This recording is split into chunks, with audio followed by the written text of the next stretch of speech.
ទូរស័ព្ទថ្មីនេះអញ្ចឹងខ្ញុំប្រើ Cell Card ខ្ញុំនឹង download app Cell Card មួយអូខេហើយខ្ញុំ download app Cell Card មកហើយនៅពេលដែលយើងចូលមកវាចេញបែបហ្នឹងអញ្ចឹងយើងចូលកន្លែង more នេះអញ្ចឹងវានឹងចេញពាក្យថា upgrade to eSIM ឬមួយក៏ buy new eSIM បើសិនអ្នកទាំងអស់គ្នាអត់មាន SIM សួស្តីអ្នកទាំងអស់គ្នាស្វាគមន៍ជាថ្មីមកកាន់វីដេអូថ្មីរបស់ខ្ញុំទៀតហើយអញ្ចឹងដូចជាវីដេអូមុនអញ្ចឹងខ្ញុំបានបញ្ជាក់ថាខ្ញុំនឹងធ្វើវីដេអូតាក់ទងនឹងការប្រើប្រាស់ eSIM ចែករំលែកទៅអ្នកទាំងអស់គ្នាហើយខ្ញុំប្រើទៅលើប្រព័ន្ធ Cell Card ណាអ្នកទាំងអស់គ្នាអញ្ចឹងខ្ញុំនឹងប្រើវានៅលើប្រព័ន្ធ Cell Card ឥឡូវទូរស័ព្ទនេះគឺអត់ទាន់មាន SIM ទេឬអ្នកទាំងអស់គ្នាឃើញស្រាប់អញ្ចឹងដើម្បីអាចធ្វើការទិញ eSIM បានខ្ញុំមានលេខមួយទៀតជាប្រភេទលេខប្រទេសនៅទូរស័ព្ទមួយទៀតណាអញ្ចឹងទូរស័ព្ទនេះគឺអាចដាក់ SIM បានទេគឺប្រើបានតែ eSIM ទេអាចដាក់ SIM ប្រទេសសេរីចាស់បានទេអញ្ចឹងខ្ញុំនឹងធ្វើការផ្លាស់ប្ដូរពី SIM ប្រទេសសេរីចាស់ហ្នឹងមក eSIM នៅលើទូរស័ព្ទថ្មីនេះអញ្ចឹងខ្ញុំប្រើ Cell Card ខ្ញុំនឹង download app Cell Card មួយអូខេហើយខ្ញុំ download app Cell Card មកហើយនៅពេលដែលយើងចូលមកវាចេញបែបហ្នឹងអញ្ចឹងយើងចូលកន្លែង more នេះអញ្ចឹងវានឹងចេញពាក្យថា upgrade to eSIM ឬមួយក៏ buy new eSIM បើសិនអ្នកទាំងអស់គ្នាអត់មាន SIM ទេអ្នកទាំងអស់គ្នាអាចធ្វើការទិញបានតែបើដូចខ្ញុំមានស្រាប់ហើយខ្ញុំយកលេខចាស់ហ្នឹងដើម្បីធ្វើវាឲ្យទៅជា eSIM ដើម្បីមកប្រើក្នុងទូរស័ព្ទថ្មីនេះអញ្ចឹងខ្ញុំចុចកន្លែងពាក្យថា upgrade to eSIM new នេះ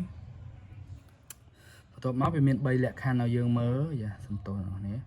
check device eSIM ទី2 verify your number ទី3 pay eSIM អញ្ចឹងចំពោះការ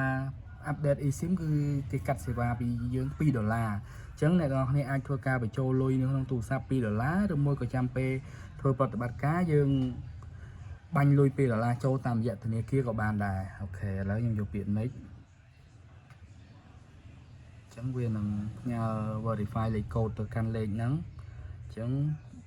7 13 851វាបានផ្ញើសារចូល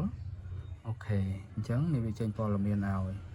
account information វាចេញឈ្មោះយើងលេខទូរស័ព្ទ ID របស់យើងហើយនឹងចំនួន total ដែលវាត្រូវកាត់អញ្ចឹងណាអ្នកនរគ្នាអញ្ចឹងមានតែប៉ុណ្្នឹងហើយវាត្រឹមត្រូវហើយយើងយកពាក្យថា continue to pay នៅពេលដែល continue to pay វានឹងចេញបែបនេះវាមាន Wing វាមាន Bank វាមាន credit card ធនាគារអញ្ចឹងទៅ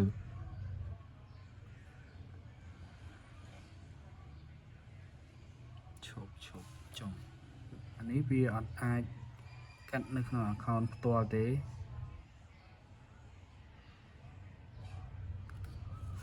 ហេតុអ្វីចេះ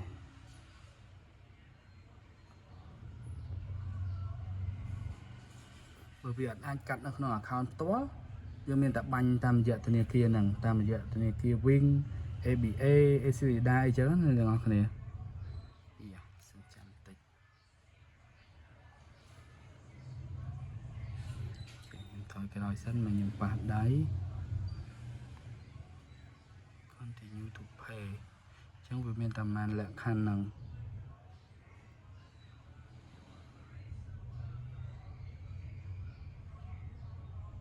អញ្ចឹងវាទាមទារឲ្យយើងបញ្ចូលបាញ់លុយអានេះអាចកាត់ពីកុងបានទេបាទខ្ញុំសុំឥឡូវខ្ញុំសុំពេលទៅបាញ់យកទូរស័ព្ទមួយទៀតមកបាញ់លុយសិនហ្នឹងហើយអូខេអ្នកនរគ្នាឥឡូវខ្ញុំយកទូរស័ព្ទដៃមួយទៀតមកដើម្បី scan QR ដែលក្រុមហ៊ុនឲ្យហ្នឹងហើយយើងធ្វើការបង់លុយហ្នឹង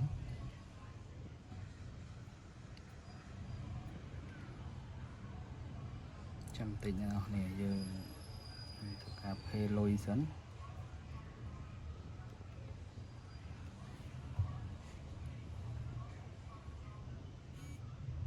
អូខេឥឡូវខ្ញុំបាន pay លុយរួចហើយអញ្ចឹង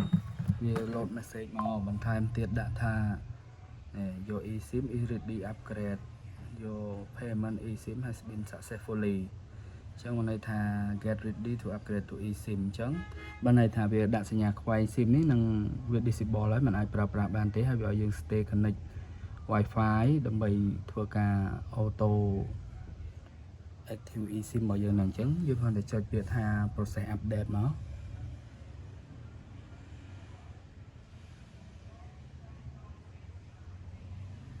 ហើយវាដាក់ load touch ហើយបន្ទាប់មកវាដាក់ថា active your eSIM iPhone will ED with the carrier provide iPhone maybe turn or connect to the network do this ចឹងយើងយកពី active មក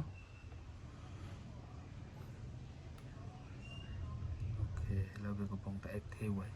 ឥឡូវយើងចាំមើលវា load server ឲ្យអត់ឥឡូវយើងយក continue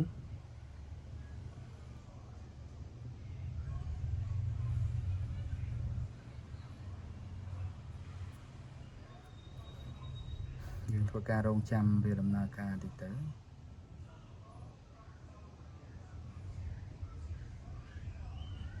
យ៉ារៀងយូរបន្តិចដែរអូខេឥឡូវនៅពេលដែលវាដាន់វា load server មកតែម្ដងអូខេ done just អញ្ចឹងបន្ទាប់មកយើងចុចពាក្យថាដាន់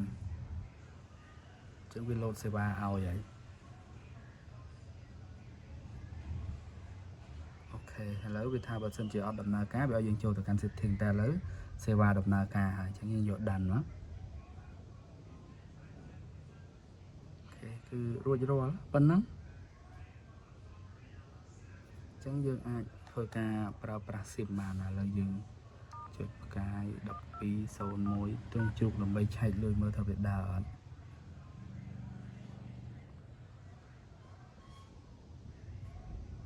អូខេអញ្ចឹងគឺវាដើរមុននឹងខ្ញុំបានបញ្ចូលលុយ$2ឥឡូវវាដើរហើយអូខេអ្នកនរនេះវីដេអូរបស់ខ្ញុំក្នុងថ្ងៃនេះមានតែប៉ុណ្ណឹងអញ្ចឹងដើម្បីបានទស្សនាវីដេអូបន្តទៀតសូមកុំភ្លេចជួយ Subscribe ហើយជួយ Like ជួយ Share ខ្ញុំផងអរគុណសម្រាប់ការតាមដានវីដេអូមួយនេះជួបខ្ញុំនៅវីដេអូបន្តទៀត